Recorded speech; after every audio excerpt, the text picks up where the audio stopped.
من ترا گفته استم 2 کیلو و 1 ساعت نیاری. ای میلاد به کفای تز دمر یک چای بگی به خونه رو بیو.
نشستم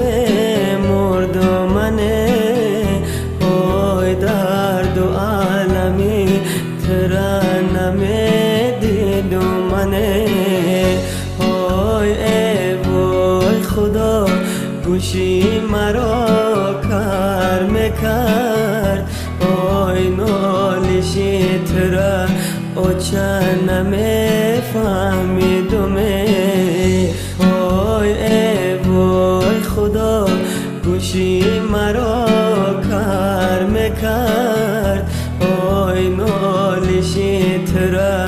او چنمه فهمیدمه ای آچای جان ای آچای جان به ما شدی آرمانی رفتی از جان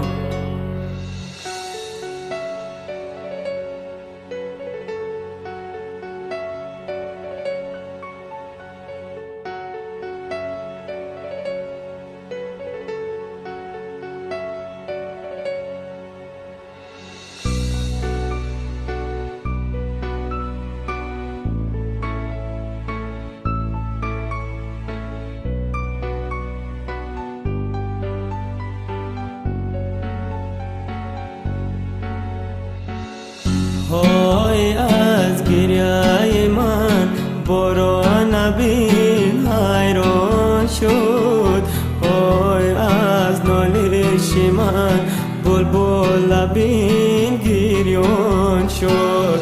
های آبی چشمم به دریا شد یک جایه های صد وای درخ آچم زری خاک شد های آبی چشمم به دریا شد یک جایه های صد وای درخ آچم زری خاک شد ای آچای جان